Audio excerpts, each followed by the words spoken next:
Welcome to Indus Special. I'm Ejaz Haider. 22 years ago, on 28th May, Pakistan hot tested its nuclear weapons capability. Codenamed Chagi-1, Pakistan conducted 5 simultaneous underground tests in the Rasko Hills in Balochistan's Chagi district. These tests were followed by another on 30th May. All the tests were in response to India's hot tests on 11th and 13th May. In fact, Pakistan's quest for a nuclear weapons capability was a direct consequence of India's nuclearization of South Asia.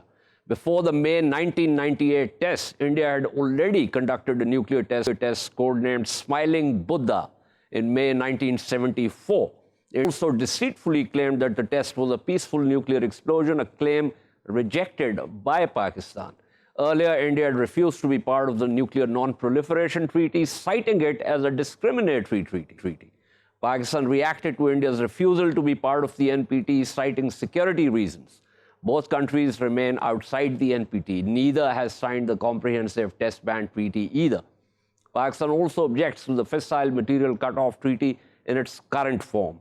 However, our debate today is not about the fact of South Asia's nuclearization. That bow has been bent and drawn. But we do want a little peek into history to establish the fact that South Asia was dragged into nuclearization because of India. Pakistan had no option but to establish nuclear deterrence for obvious security reasons. The more important points to debate pertain to deterrent stability in the region. Has nuclearization added to stability in South Asia? Would India's quest to develop indigenous as well as imported ballistic and cruise missile defense systems destabilize deterrence? Has India moved away from its declaratory but unverifiable policy of no first use? Are there consequences for deterrence of India's development of multiple independently targetable re-entry vehicles, commonly known as missiles with multiple warheads? India is already looking for a band in which it can aggress against Pakistan conventionally. It claimed making surgical strikes against Pakistan in 2016 and then used its Air Force in February 2019 to bomb an area inside Pakistan. Does that thinking have consequences for deterrence and deterrent stability? India is also wedded to a forward-leaning posture to offset its disadvantage of longer interior lines.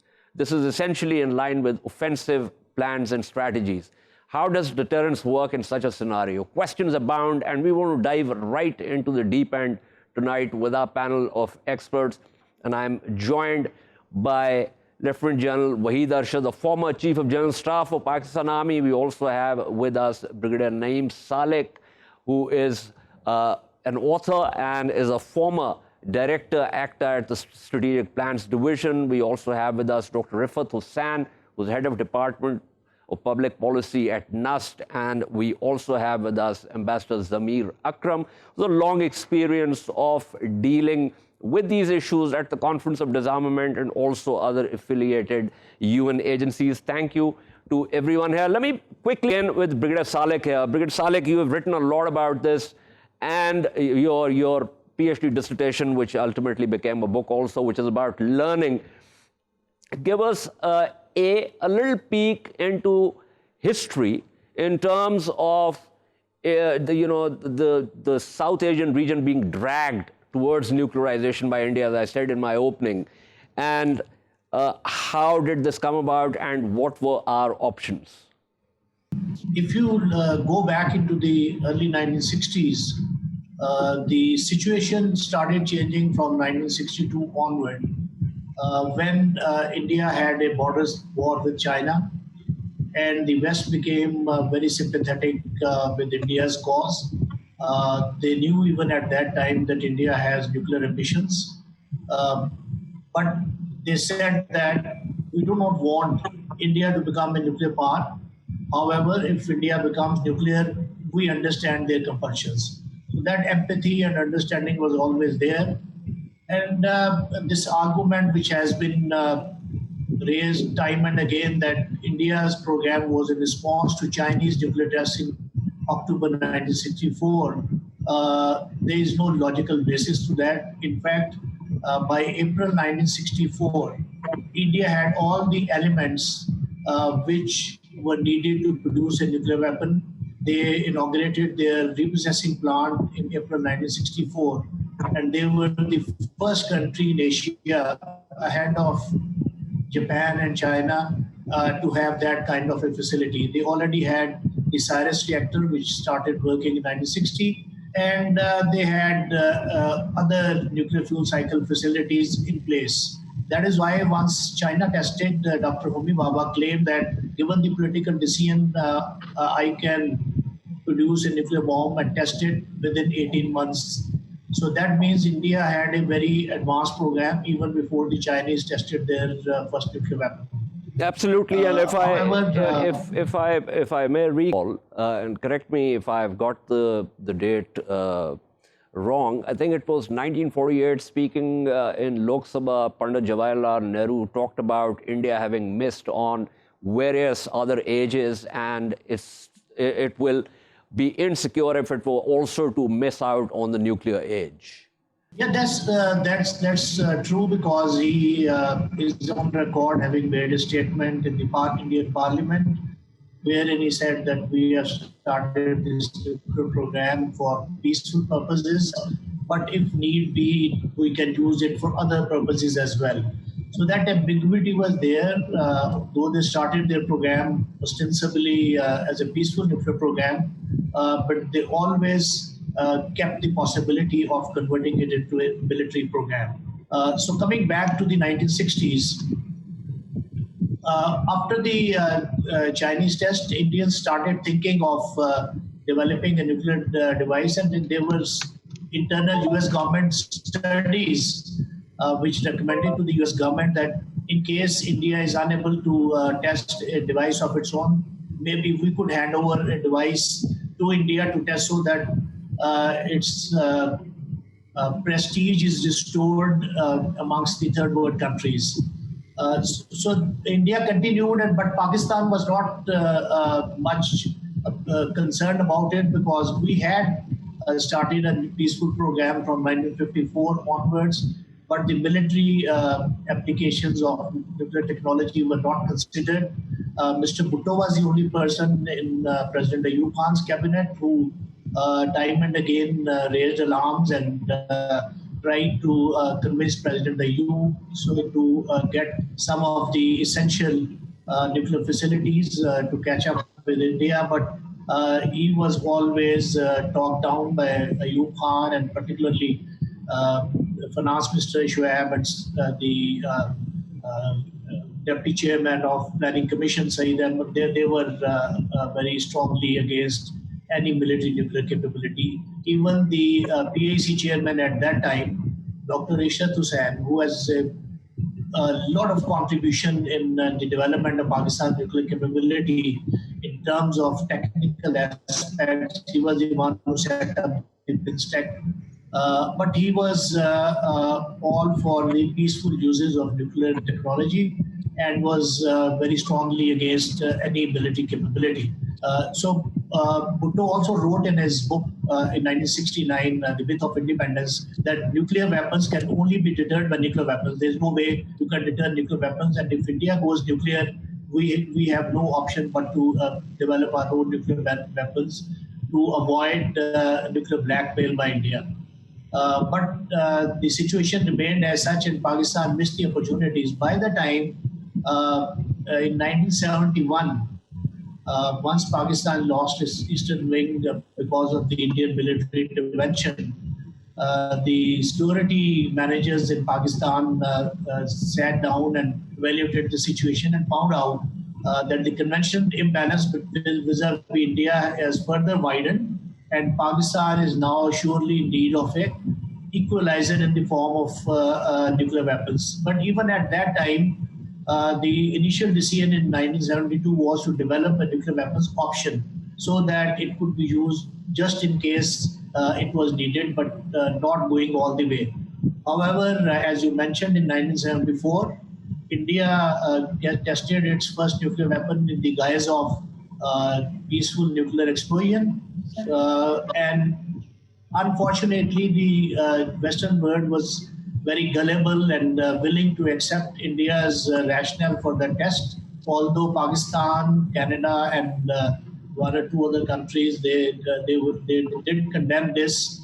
And Mr. Bhutto very clearly said that there is no technical difference between a device tested for peaceful purposes or the one for military purposes, and so we do not take India's commitments on its face value. And there is no other option for us than to go nuclear but to go ourselves. absolutely. But I think this is an important point, and on this point, I want to go to General Waheed Arshad.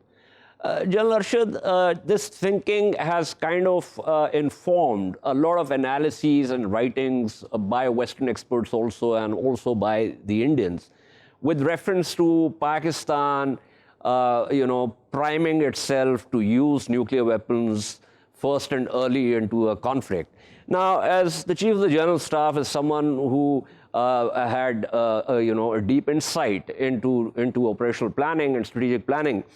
Tell our viewers, is that something that we have ever thought about? Is this entire thing about using them first and early in a conflict, or do we look at them as the ultimate guarantor, but not as something that we are going to front load our strategy with? Everybody needs to look at Pakistan's nuclear capabilities in a deterrence framework. Whatever capability we have developed, as you have mentioned, and as Naeem Sadiq also mentioned, it's India specific. And we have always reacted to Indian machinations, Indian developments. So our capability is basically capability of deterrence. It's in a deterrence framework, whatever capability we have. It's not a war-fighting capability we are developing. So there's this conceptual difference which needs to be understood, that Pakistan's nuclear capability is for deterrence, not for war fighting. Now, having said that, Indians unfortunately are trying to look for space for limited conventional conflict under a nuclear overhang for their own political purposes, but they don't understand that once escalation starts and once deterrence breaks down, then it's anybody's guess where it's going to go. Absolutely. Indian propaganda is... General Arshad, I'm very happy that you raised this issue. Now, as I said in my opening also, and you've also mentioned this, that this band that they're looking for, where they can, in theory, and they've been doing lots of conceptual exercises and field exercises also on this, to punish Pakistan conventionally. Now, if they do this, in that band, we need to have some kind of, capability to be able to conventionally respond to that. That is one thing.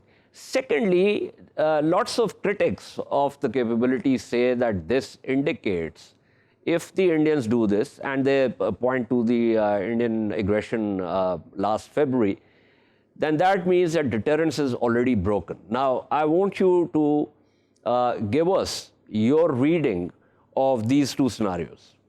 Well, Ijaz, it's when you talk of deterrence, I think everybody understands that deterrence is not only related to the nuclear capability when we look at it from the perspective of Pakistan and India or South Asia.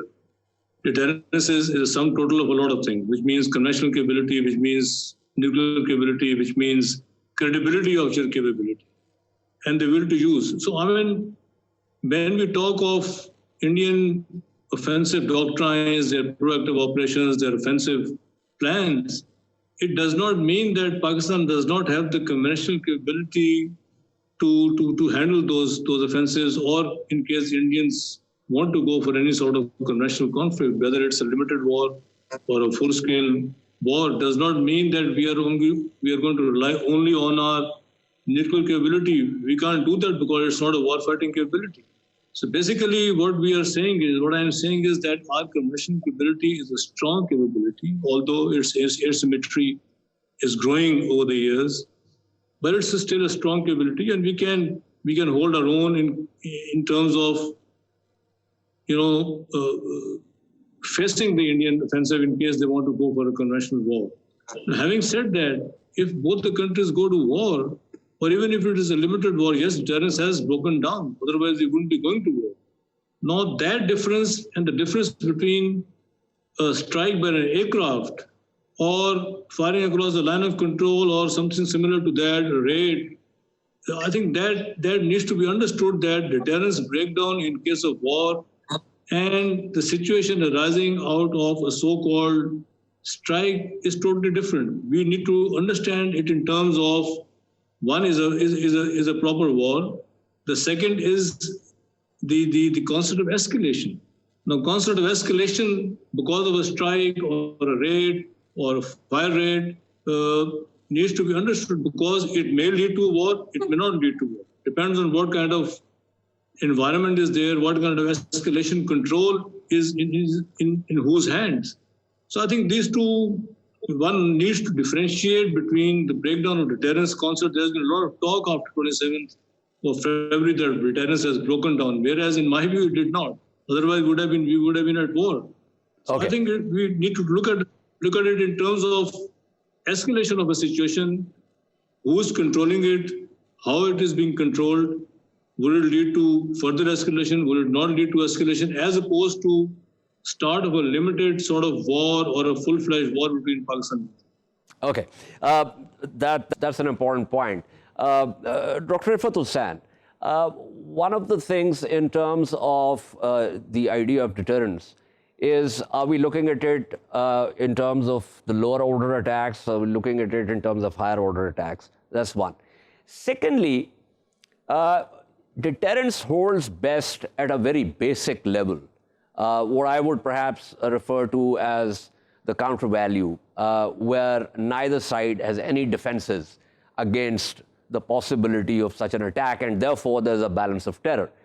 But as I said in my opening, India is moving towards developing MRVs, MIRVs. It is thinking of, it is actually developing, indigenously developing BMD, CMD systems and also importing them.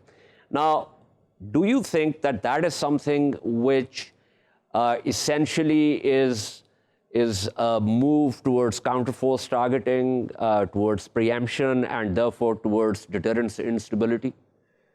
Well, I think it has the most important thing that we need to keep in view is the potential asymmetries which do exist between India and Pakistan, whether we are talking about the conventional capabilities or we are talking about the nuclear weapons capabilities. India is perhaps a unique case whereby a country which is conventionally superior to Pakistan is also trying to pile up more and more weaponry and more technological sophistication into its nuclear build-up. So, given that the Pakistan is left with very little choice but to tell the Indians in very, very clear terms that, look, even though our policy is based on deterrence, but if you aggress against Pakistan, then all bets are off. Now, to many Western observers, this sounds like belligerence, this sounds like brinksmanship, but I think this is the message that Pakistan needs to send out to the Indians, and all the other things that you have mentioned will logically flow from this. Okay. Now, so I also talked about India's declaratory but unverifiable policy of no first use. Give us a sense of how much that is diluted, whether it's actually in place, the declaration notwithstanding, and whether there is any way that it can be verified. Now, this reminds me of what the NATO people found out after the Berlin Wall came down, and they got access to documents in East Germany, and they realized that despite no declaration of first use by the Warsaw Pact, all the operational plans were actually geared towards first use of nuclear weapons. So at the end of the day, it seems that this declaratory policy has no operational significance or reality at all. Well, Ijaz, I think the Indian commitment to no first use has already been diluted, because on January 1st, 2003, when they announced their official nuclear policy or nuclear doctrine, in which they had said that any use of WMD capabilities, which means that not only nuclear weapons but the biological, chemical weapons, or against the Indian forces outside the Indian borders will also invoke a massive retaliation. So which means that they were already conditioning their first use response to these conditionalities. Number two, and if you look at over a period of time, the Indians have said that we are not bound by the nuclear doctrines, and Indian thinkers, especially I should mention it, Mr. Saran and many other thinkers have clearly pointed out that India will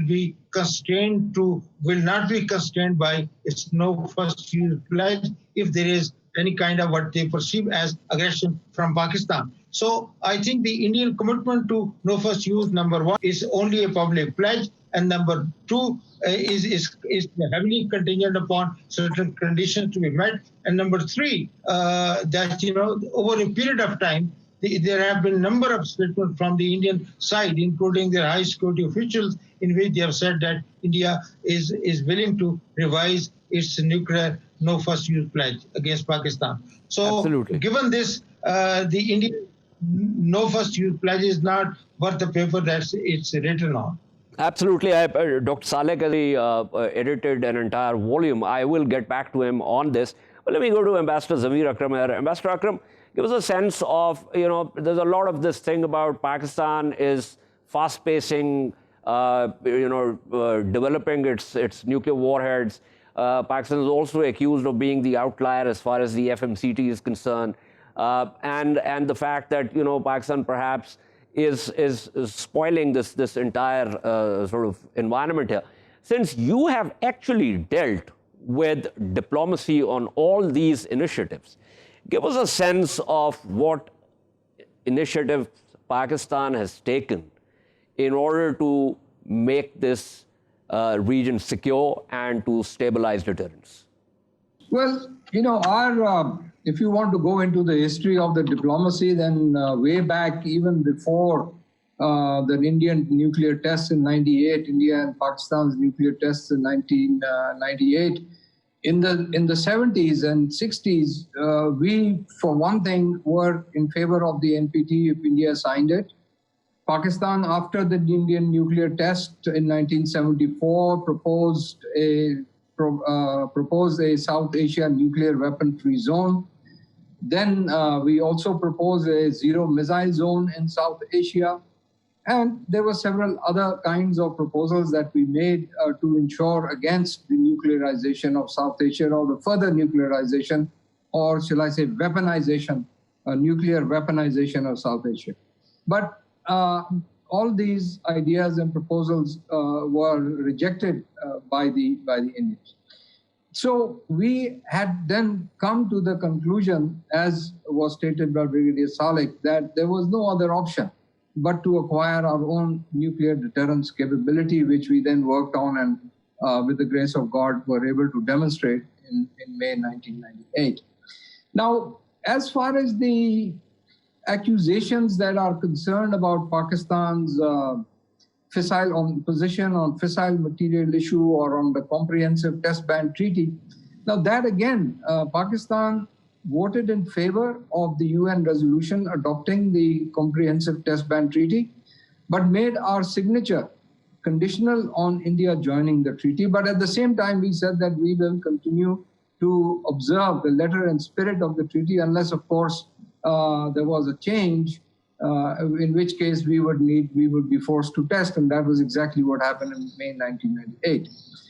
The fissile material, again, we have for a long time argued, and it's not just during the last 10 years or so that I was in Geneva, that any negotiations must not only cover the future ban on the production of fissile material for nuclear weapons, but that it should take into account the existing stocks. Yeah. And the reason for the existing stockpiles is because the Indians have a head start over us, and their stockpiles are far greater than ours. And then particularly after the NSG waiver, India's ability to produce more nuclear warheads because of advanced capability to increase the fissile material requires us to keep match with them. But I must identify this fact that we are not looking for parity in numbers.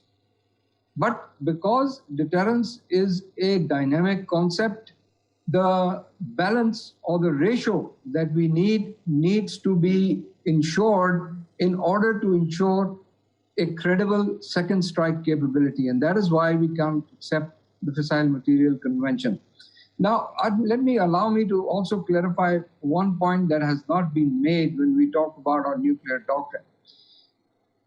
We have made it clear publicly the conditions under which Pakistan will contemplate using its nuclear weapons. And that condition basically is if Pakistan's sovereignty and territorial integrity is threatened. Now, when we talk about what happened in Pulwama or Balakot, Pakistan's territorial integrity and sovereignty were not threatened. We had the capacity to respond at the conventional level. The ability that we have now got as a result of our doctrine of full spectrum deterrence is to deter India at the operational, tactical, and strategic levels. And if you wish, we can go into a discussion of also the counter value and counter force targeting issues if you wish to discuss that as well. Absolutely, I'll come to that, but right now I need to take a break. We will take that short break now and return to continue our discussion of South Asia's nuclearization and its consequences. Stay with us.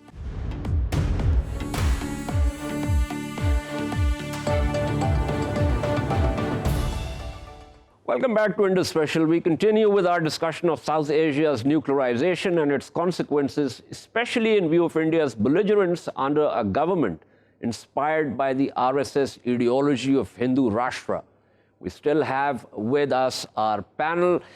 So let me go straight to Bir Salik here. Bir Salik, we've been talking about deterrence. We talked about the lower order attacks, the higher order attacks, and all of that. But I've just talked about a certain kind of ideology that now informs the Indian government. And we have also seen a lot of belligerence, rhetoric about the new normal and the rest of it. So, given that scenario, what is your idea of deterrent stability? Because, as you know, it is essentially a matter of perceptions. It's a psychological idea. Well, Ijaz, we have to remember that deterrence also, besides other prerequisites, also requires rationality. It only works with rational actors. There are no rational actors, deterrence is not going to work. If somebody cannot carry out the Faustian analysis of their actions, then deterrence is likely to fail. And that is what we are seeing here, that India has been challenging Pakistan, credibility of Pakistan's deterrence on various fronts. First of all, at the doctrinal level, they developed that four-star doctrine, arguing that there is a space for a limited conventional war under the nuclear overhang and building up their forces accordingly. Similarly, they have also been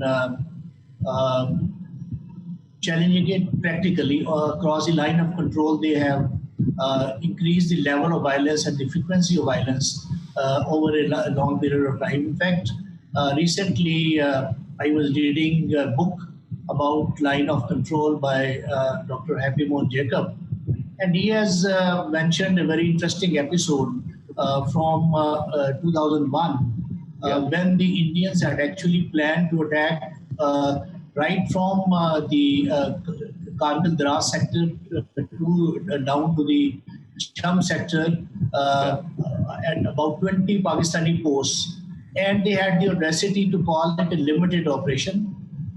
In which 10 brigade areas were required, and they said if it is the operations are at a brigade level, they will not be provocative, and Pakistan will not be forced to think of bringing into play its nuclear deterrence. So if that is the kind of irrational thinking that you are launching an attack on such a large scale, right through the length and breadth of the line of control with so many battalions and brigades involved, and still think that Pakistan will just take it lying down and not react to this, I think that kind of thinking India needs to come out of.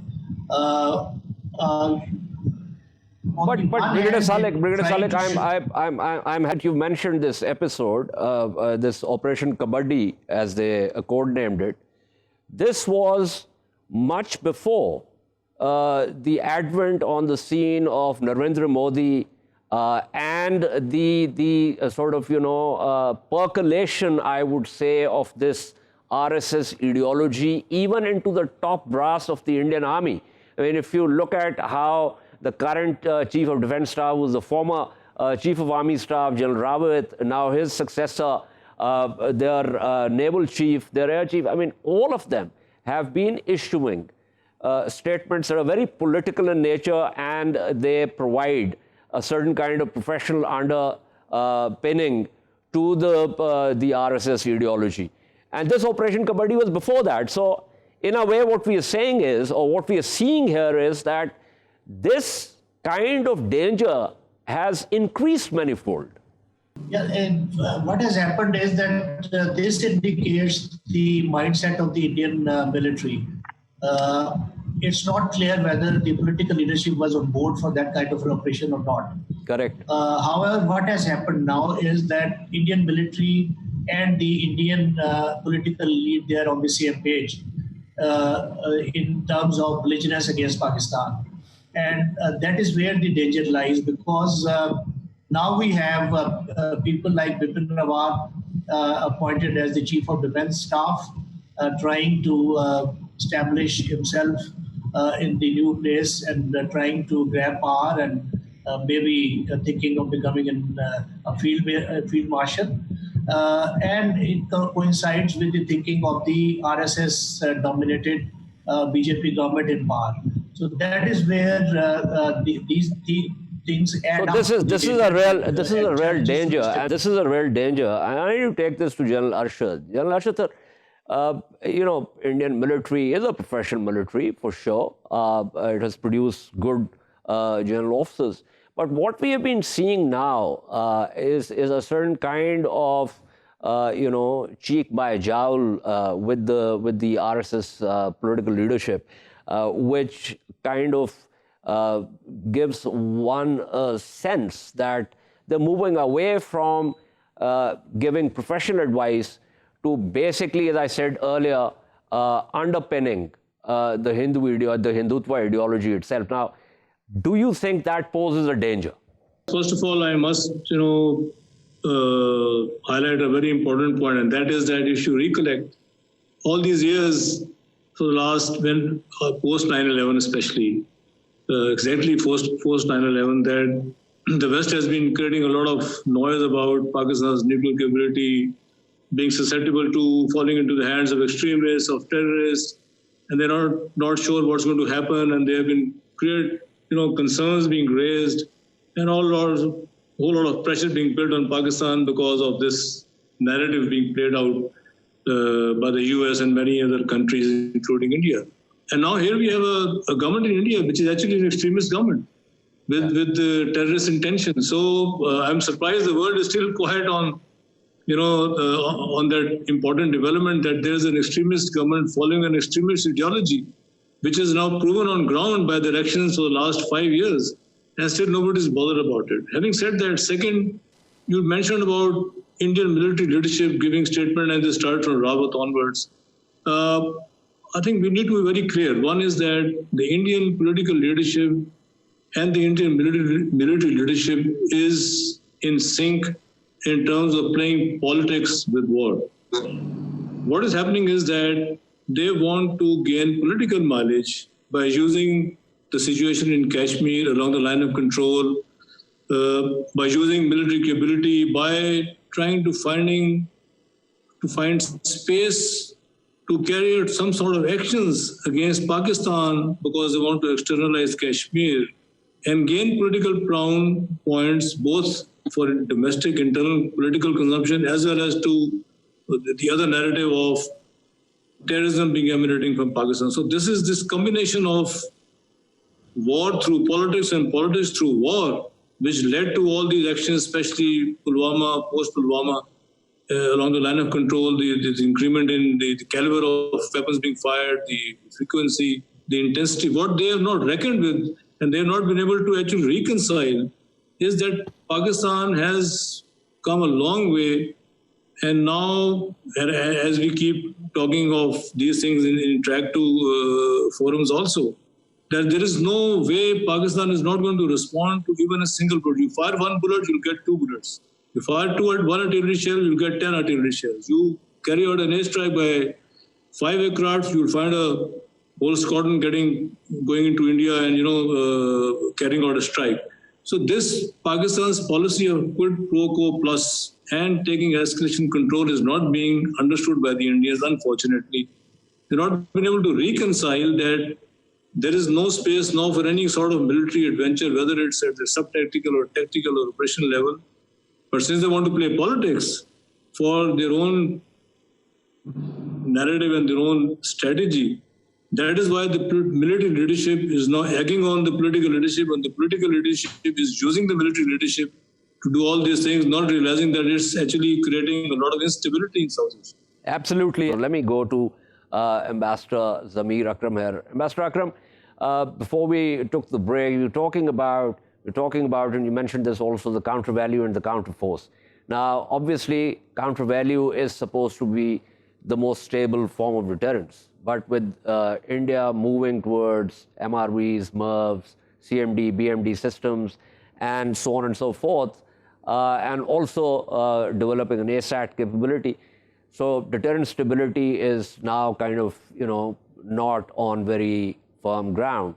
So give me your reading of where the situation is likely to head. Well, the situation is becoming more and more dangerous, not only because of the kind of things that we were talking about, the kind of leadership, both in the political and military levels in India, but also the way that this leadership is pushing India's strategic development. You mentioned ballistic missile defenses, MIRV missiles, cruise missiles, long range, short range, medium range, submarine launched, nuclear powered submarines, and now even developing supersonic and hypersonic BrahMos missiles, etc. The way I look at these strategic developments, again, is in order for India to recreate and re-establish the salience of their numerical superiority in conventional weapons over Pakistan, which they have lost as a result of Pakistan acquiring nuclear weapons deterrence, nuclear weapons-based deterrence. So they want to recreate that salience. They tried to do that with the Cold Start Doctrine, and then we responded to that with full spectrum deterrence, which combined both counter value and counter force weapons. Now they are aiming for what some of the people that think on these lines and write on these lines in India is what they have described as a splendid first strike. Shiv Shankar Menon, the former Foreign Secretary, has talked about this splendid first strike. So we need to now recalibrate our own responses. And I think that we, instead of getting into a wasteful arms race, need to focus on the qualitatively important deterrence capabilities that we need. I think we do not need to have a ballistic missile defense, but we certainly need to have the capability to penetrate that ballistic missile defense through cruise missiles, through MIRVs. Absolutely. Similarly, we need an ASAT capability. Absolutely. I've run out of time, but thank you so much, Ambassador Zameer Akram, General Waheed Arshad, Dr. Ifat Hussain, Brigadier Dr. Naeem Salek. Strategy works on the basis of a paradox. Sivi pacem para bellum. If in order to avoid war, you have to prepare for it. And what we have seen from this discussion is very obvious, that the environment in South Asia is becoming precarious, and this environment is directly owed to the kind of ideology, the Hindutva ideology, that is being propagated by the current Indian government, and unfortunately also by the Indian military losing its professionalism and giving its weight to this kind of political leadership. Anyway, this is all from Indus Special. From next week, I shall be doing In Focus, Monday through Wednesday, so watch out for that. For the rest, keep following our latest updates on social media at indus.news. Good night and goodbye.